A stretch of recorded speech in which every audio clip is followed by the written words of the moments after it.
Okay, so today we're going to be talking about more integration by partial fractions. We've already learned a little bit about this, so this isn't the beginning of anything on this one. We're just going to be reviewing all of the different kinds of partial fractions problems that we're going to be seeing, and then we're going to be trying a few. Just a little bit of a heads up, since we've already started this sort of stuff, you're probably already aware that these integrals are pretty cumbersome to tackle. They take quite a bit of time in order to actually wrap these things up. So I want to kind of slow things down today and make sure that we're understanding the process, no matter what type of integral that we're thrown. Anyway, let's get started here. Today's plan is we're going to start by reviewing the partial fraction cases from last class. I'll just talk about what each of the cases are. There's a lot to remember on this, and I know that. But really, if we kind of just settle it as to like, what are the most important ones, or what are some sort of patterns that we can see between all this, that might make it a little bit easier. I'll introduce the sixth and final case. We didn't get to that one last class. Honestly, it's just a mix of all the other cases, so it's not really a big surprise. And then we're going to do a few examples individually on integration by partial fractions. These are used, of course, to deal with integrating rational expressions. So before I guess I start anything here, just a reminder of when we use integration by partial fractions. It's when we have a rational expression that we're trying to integrate. That means we have some sort of polynomial over some sort of other polynomial, like it's a big polynomial fraction. Remember that ultimately there were two overall cases. The first case is just where the numerator is of equal or greater degree to the denominator.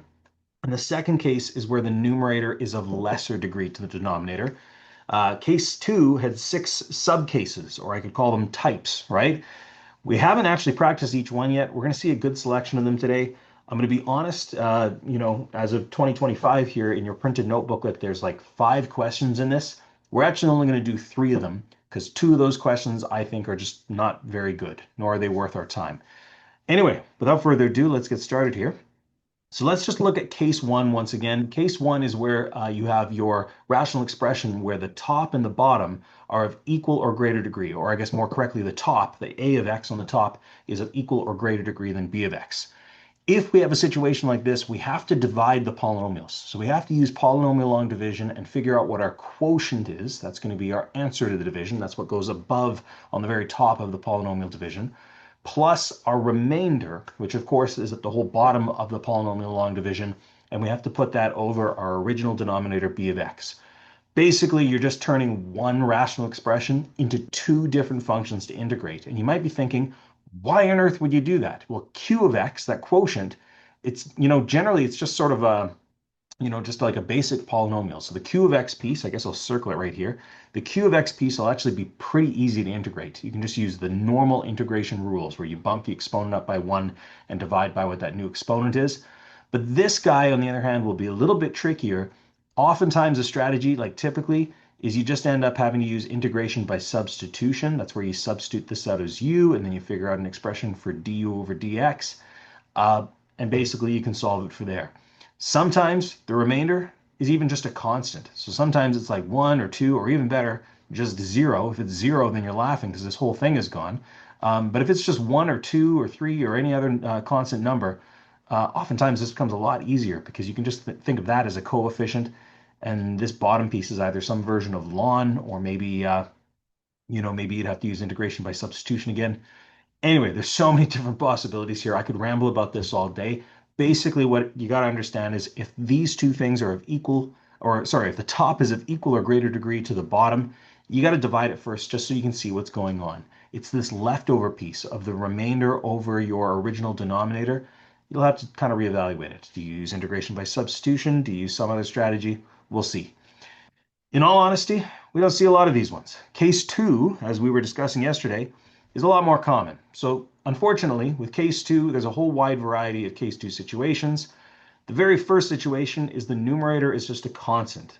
If you have a situation like that, where you just have a constant, so again, the top is just 1 or 2 or 3 or -5 or whatever it is, generally you can just solve these using previous methods, typically integration by substitution. If the denominator, though, is a product of linear factors, so in other words, if it's maybe x plus 2 times x plus 5 times x minus 1 or whatever, this is actually just like example 2 that we did last class. If you're just watching this video free off, you're not really going to see exactly what's going on in that one. But if you look back, for those of you who have our notebooklet to example 2 last class, you'll understand what that one is talking about. Basically, you just set up the numerator as a system of equations using partial fractions. So you break it apart into different fractions and solve, of course, that like a system of equations. We're actually going to see that system of equations strategy quite a bit today in a couple of examples that we're going to be doing. So stay tuned on that one. For number 3, this is type number 3 of case 2, the denominator is linear, but it's raised to an exponent of 2 or more. This case is actually really strange. You technically could solve it kind of like that type 2 one, but this type 3 actually becomes a much more efficient strategy. If you just have something like x plus 3, like a linear function, raised to an exponent of 2 or more, so in this case, raised to an exponent of 3, you kind of just staircase this thing. So you start as a over x plus 3, and then you have b over x plus 3 squared plus c over x plus 3 cubed. And you stop, of course, whenever you reach your final exponent there.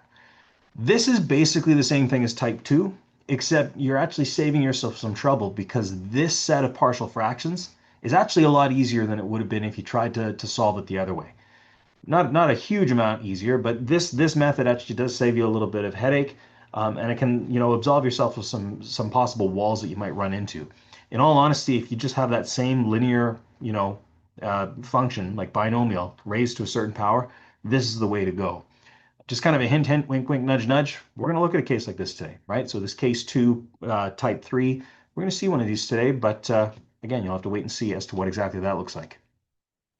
Type number 4 of case 2 is if the denominator was a degree of 2 or higher, but it can be reduced. We did this question last class, so it was 1 over x squared minus 25. Basically, you just factor it down, and then it becomes like a case 2 type 2 problem. Like really, that's all there really is to it. There's not really much more to it than that. I hardly even consider this a different type at all, right? But it is what it is. So we did this one last class. I'm not going to waste your time on this one. Type number 5 is the one that is just like an insane amount of work. Like I'm going to be honest here, we do take a lot of time on these ones here. So type number 5 is where the denominator contains a quadratic factor that just can't be reduced, right? So in other words, you have maybe something like x squared plus 2. You can't go any further than that, right? In this case, you still can create partial fractions. It's just the annoying thing is the numerator, when you're making your partial fractions on that quadratic piece, has to be ax plus b. These ones I roll my eye at because it's just extra work, but really they're no different than case 2, type 2. They're just, well, a lot more work. That's all, right? So we saw this one last class, this example number 4. It was a type 5 kind of problem. Again, you just break this into partial fractions. We're not going to bother solving it because we did it last class, but this cannot go any further. So when you separated this into 2 pieces, we had ax plus b over x squared plus 1. And then as for this guy, though, that's just a normal linear binomial, so that would just be c over x plus 1. And then we solve it from there. So then we just have to understand that this numerator piece, so if we just cross this out, oh, sorry, I guess we'd have to multiply this by x plus 1. Sorry, I'm getting ahead of myself here. Multiply this one by x squared plus 1. That whole numerator piece is just going to equal x minus 1. And then you double dip all this stuff through and you solve it as a system of equations. Again, I'm not going to solve this. It's a lot of work, right? We're going to see some questions like this today, kind of mixed in the bunch, but it is what it is. So the final type of case 2, what I've been building up to this entire time here in the last almost 9 minutes, combinations of the other 5 rules. Don't slam your head into a desk quite yet. There's so many different things that could go on with these ones. Basically, if you see a problem that has some combination of the other 5 rules, this unfortunately is the way we're going to have to kind of go, right? Oftentimes, it's not as bad as it sounds. Usually it just involves factoring, and then you might end up getting your factored form to be like something like with a quadratic that doesn't go further down, and then it becomes like a type 5 one, which is super annoying. But really, these combination of other 5 rules, they are just more work. But that is what it is. We're going to see an example of this. But you know what? The example of this is actually this next one, example number 5. But for the sake of our own sanity here, I think instead of doing this question right now, let's skip this one and save it for last today. So again, I know this is earlier in your notebooklet, but this example number 5, we'll save it for the last one today because this is a case 2 type 6 problem, and it's going to take a lot of work. So instead, let's move on to example 6, the very next one.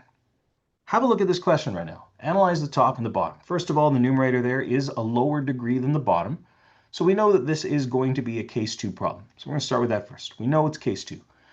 But the trouble is we have to try to figure out what kind of type this one is, right? Is it a type 1, type 2? Where are we at here?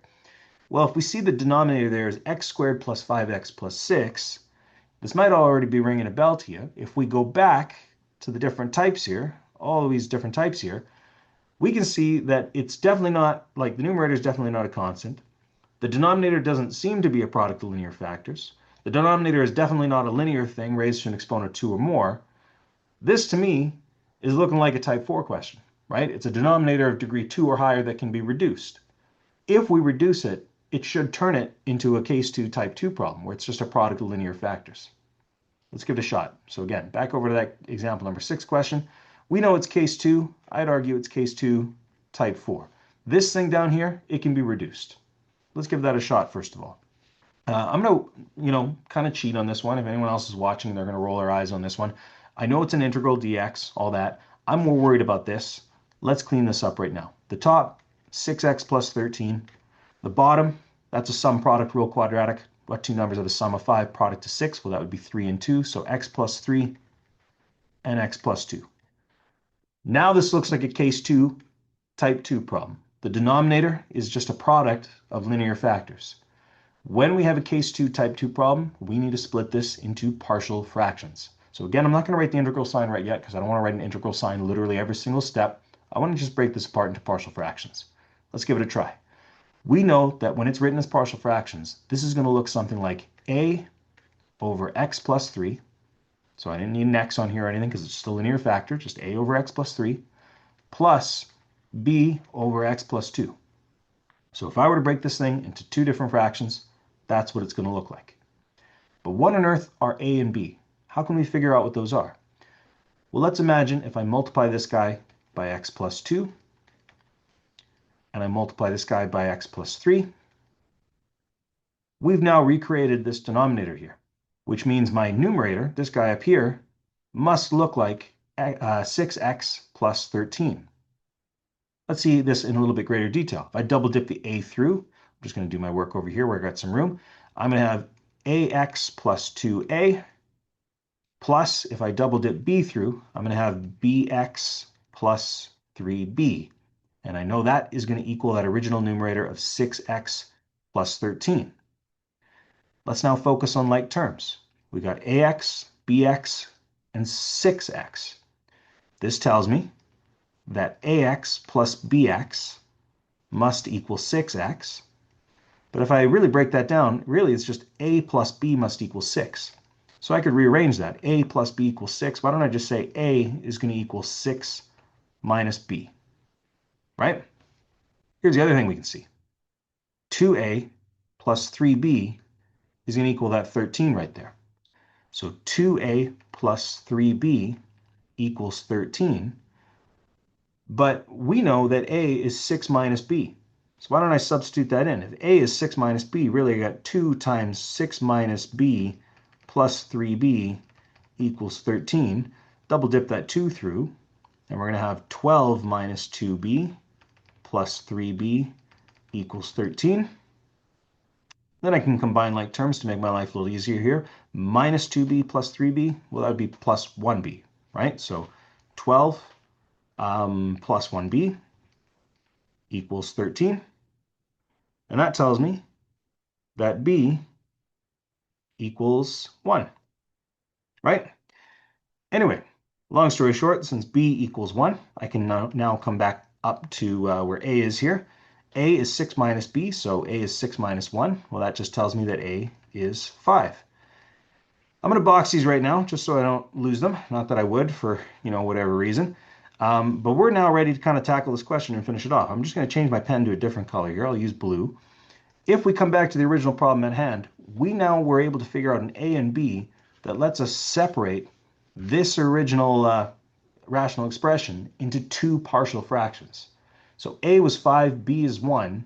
We could write this now, and I am going to use integral signs. We can write this as the integral of 5 over x plus 3 dx plus the integral of, on this one, 1 over x plus 2 dx.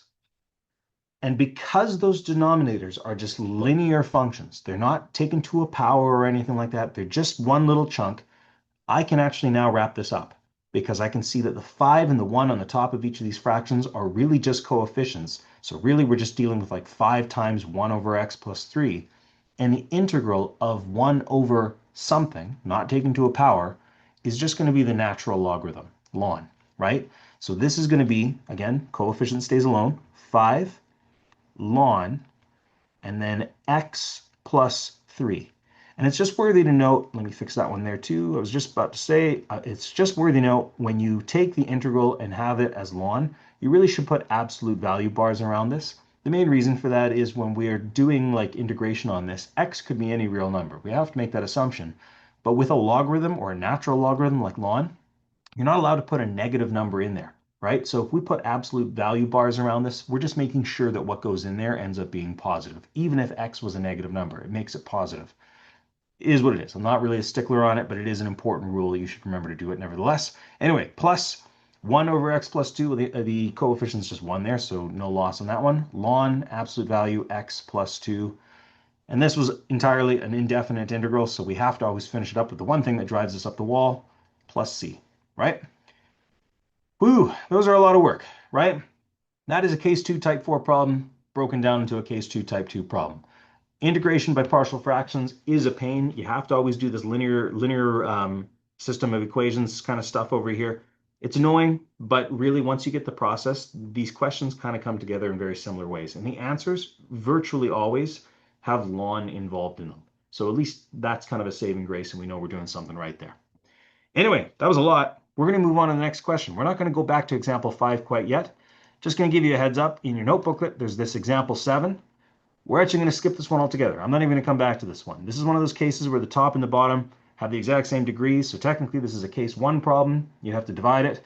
But if you try that, you're actually going to see that you're going to be in for more than you want to deal with. So I'm going to skip this one. I'm going to move on to number 8. This one, we actually will do. We will do 8. So if we analyze this one real quick, we have to figure out what kind of type this one is. It certainly is case 2, because notice the numerator here is a degree lower than the denominator, right? So this is definitely a case 2 problem. I guess I'll write that down. So it's definitely case 2. But what type is it? I'm not going to scroll all the way back and look at them, but there was one of the types I was kind of alluding to today that I said, this is weird, but you know, it does save you some trouble if you just tackle it this way. I believe it was case 2 type 3. Type 3 says that if we have a linear denominator taken to a power of 2 or more, you kind of just staircase it. So in other words, if we're going to make this into a partial fraction, the partial fraction, again, ignoring the integral sign, just looking at this, so don't shoot the messenger here, but the partial fraction of just this rational expression here is going to be a over x plus 3 plus b over x plus 3 squared. That's what I'm talking about with the staircase. You start with a degree of 1, move up to a degree of 2. And the nice thing about this way is you don't have to worry about writing like bx plus c because it's a quadratic on there. You can just go for it like this. It does make it quite a bit easier.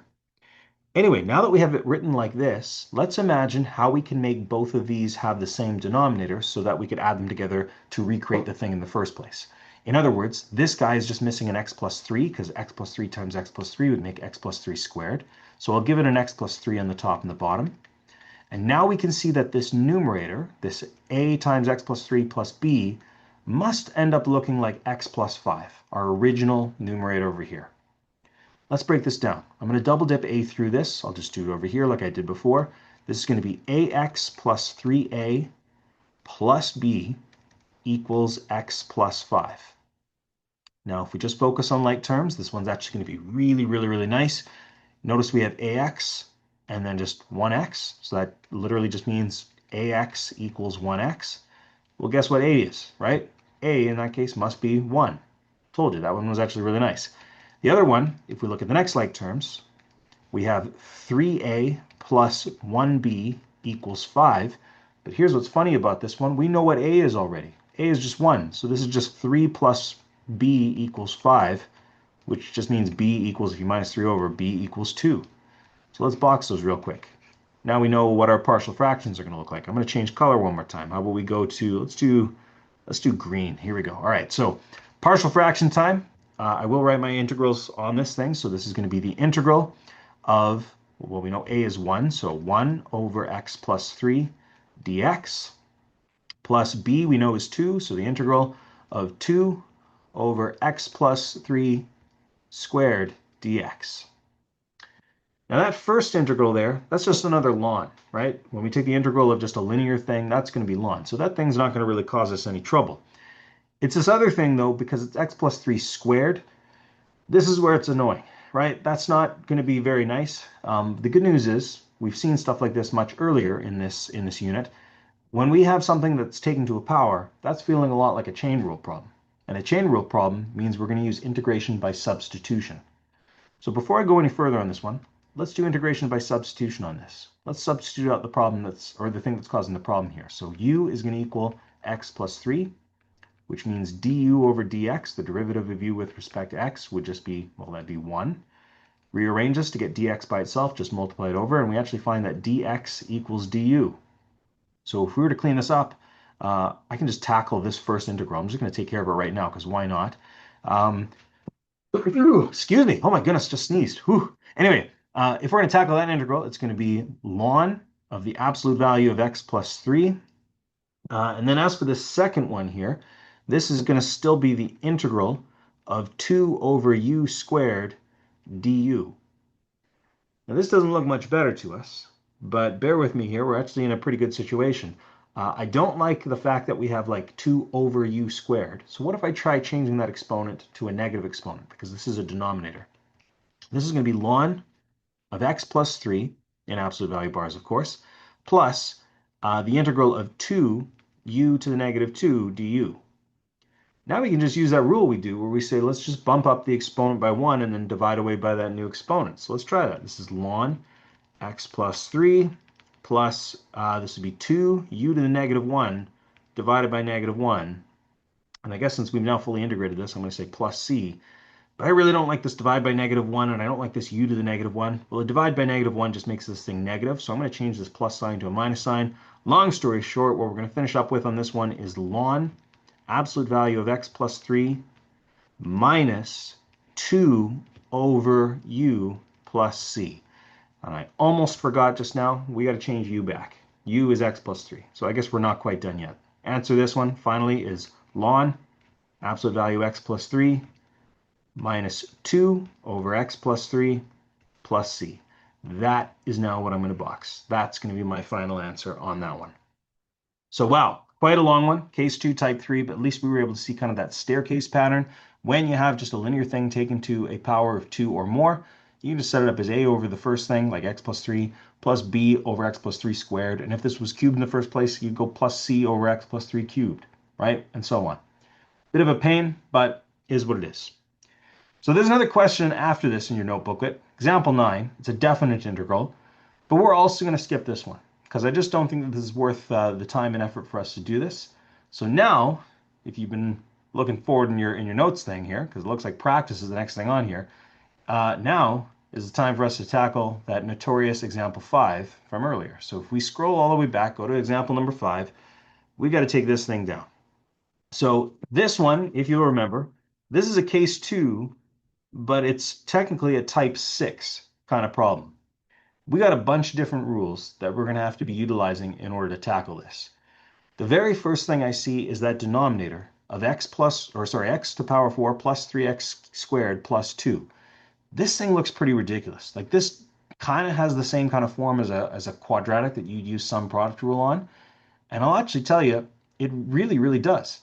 X to the power of 4, if you change these things out, like let's say you said x squared was just some like, I'll make a new letter here. How about we just call it, I don't want to use u, how about I call it just w? Let's call it w. If I change this and just said w was equal to x squared, then technically this thing looks like w, well, if w is x squared, then x squared squared is x4. So this is just w squared plus 3w plus 2. Now it's just a normal sum product rule. In case, again, this is still stalling you here, if w is x squared, then w squared is x squared times x squared, which is x4, right? And then 3w, well, that's 3x squared plus 2. The point I'm getting at here is this thing really is just a sum product rule. Just instead of using x as the thing that goes in the sum product rule, it's going to be x squared. So bear with me on this. I'm not going to use w because that's just going to cause us some grief here. If we just realize that x squared is kind of the base of this thing, let's see where we can tackle this. So if I were to factor the bottom here, first of all, the numerator is just going to be x. The bottom, we have a sum of 3 and a product of 2. Well, that would be 2 and 1. So I'm going to write this as, I guess we'll go x squared plus 1 times x squared plus 2, right? Because 2 and 1, that gave us sum of 3, product of 2, x squared plus 1, x squared plus 2. Now notice both of these things here are quadratics, they're x squareds, but they can't be factored down any further. This, I believe, becomes like a case 2 type 5 problem. I could be mistaken. Let's just go back real quick. Yeah, type 5, quadratic factor that can't be reduced. That's exactly what this thing is. So this has transformed now into a case 2 type 5 problem. Originally, it was one where we just had to factor and just hope for the best. Well, we've gotten the best. We've gotten a case 2 type 5 problem here. So basically, what we have to understand now is for these quadratic factors, when we break this into partial fractions, we can't just say it's like a over this plus b over that.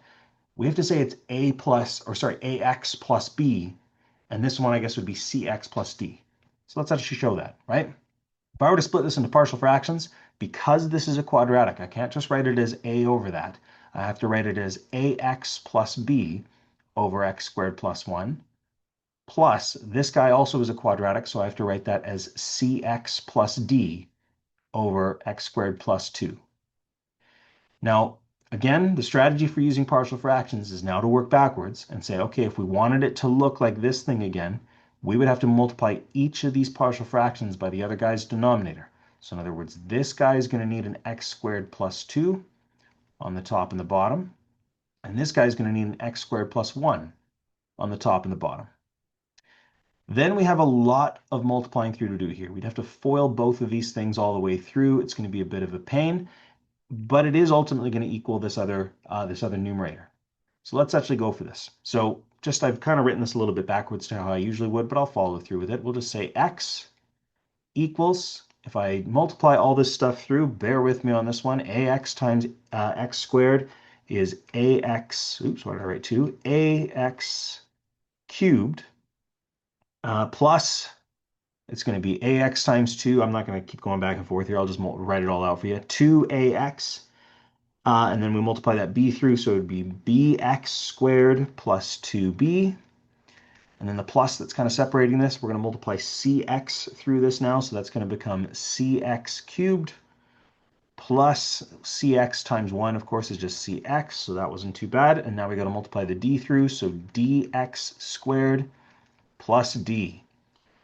Holy smokes, there's a lot of stuff going on here. Okay, let's tackle this and make it a little easier for ourselves. Just focus on like terms. The highest degree term that I'm seeing on all this is x cubes. I'm seeing one here and one here. On the left side, there's no x cubes at all. So here's what this tells me. This tells me that ax cubed plus cx cubed equals 0. That's actually very useful, because if I subtract c over and get rid of the x cubed, I can tell you that a is going to equal negative c. Now, the next thing we could look at are my x squareds. There's an x squared there and an x squared there. We actually have something very similar that happens with these. Bx squared plus dx squared equals, on the left side we don't have any x squared, so it equals 0. This now tells me that b equals negative d, for the exact same logic as the last one. Now, the next thing we'd have is our x's.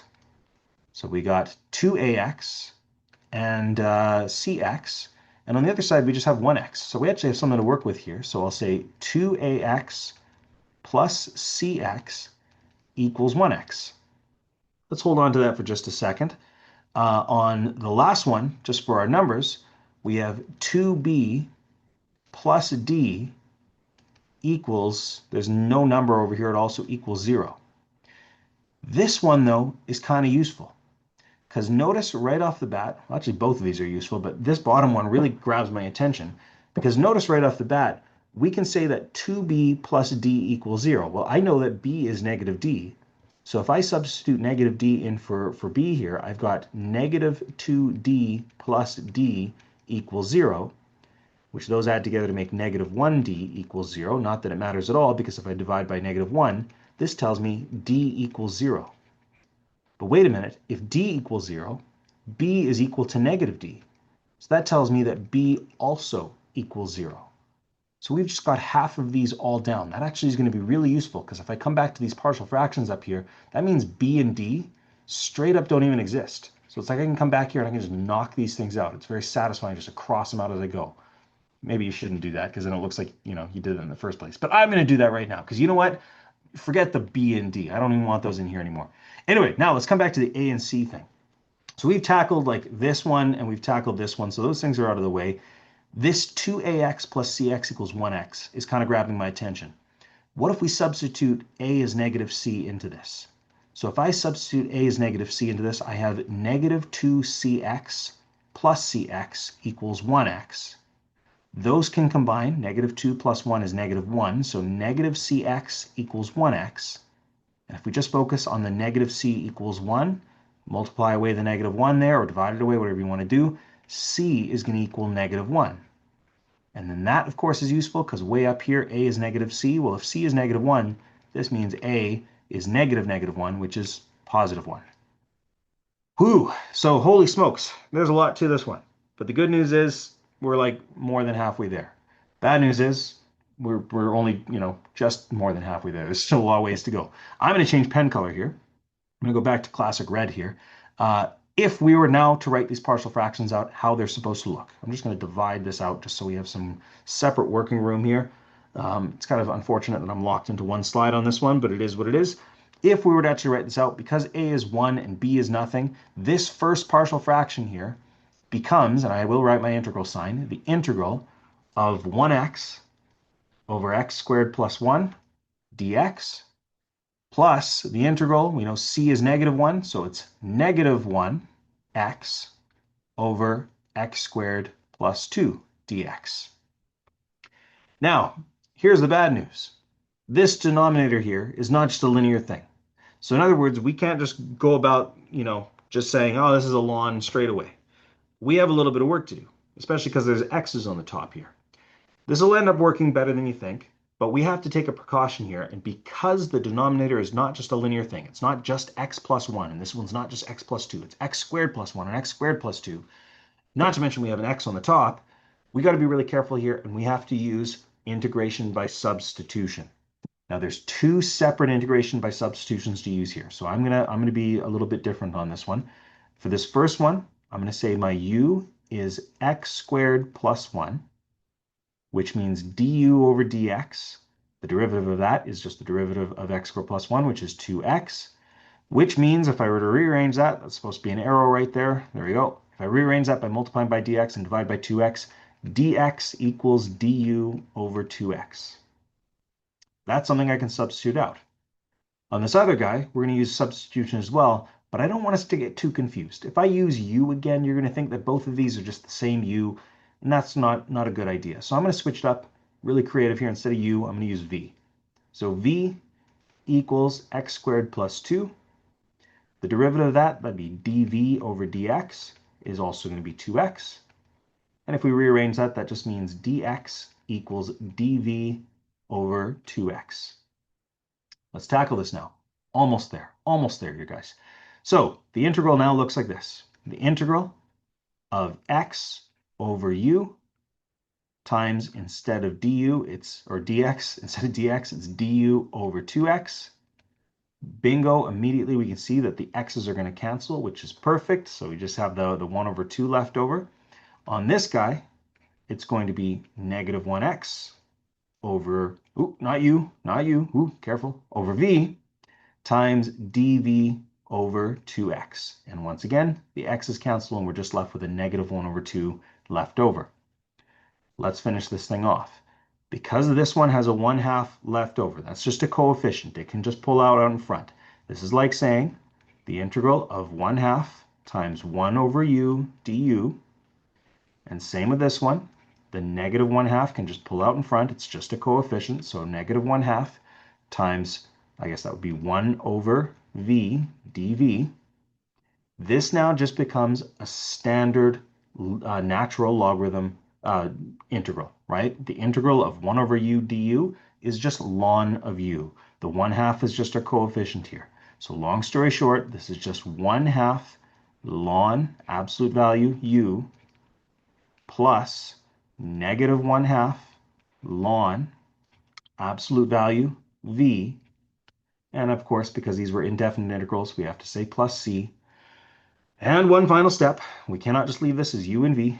We know that u is this and v is that. So to polish this thing off once and for all, it's 1/2 ln absolute value x squared plus 1. You know what? This plus negative 1/2 is kind of gross. How about I make this a little nicer? Minus 1/2. See what I did there? Plus 1/2. Anyway, yeah. So minus 1/2 ln absolute value. Well, v was x squared plus 2 plus c. And we'll box that thing up. There's a question for you. Holy smokes. Looks like someone graffitied all over this wall here. Oh my goodness. Anyway, that's it. That's enough for one day. That was almost a 40-minute long lesson. 36 minutes is what my clock is saying right now. So I'm going to fast forward all the way to the end of this here. For practice, I think it goes without saying, you're going to need to make sure you get practice on the Lesson 3 Integration by Partial Fractions worksheet in your worksheet booklet. You can also try the extra practice questions in there too. The answers for those extra practice ones are just a few pages later. We are going to move on to a new integration method. It says next class, but in 2025 here, I'm going to return the next day and I'll make sure we get this integration by partial fraction stuff. So we'll do that the class after that. But either way, we got another integration method to learn after this, but that's the last one. There's only one more integration method to learn, so it is what it is. Anyway, please make sure you're getting some practice in on this one. Ask questions if you have any. Work with each other as you should, and best of luck.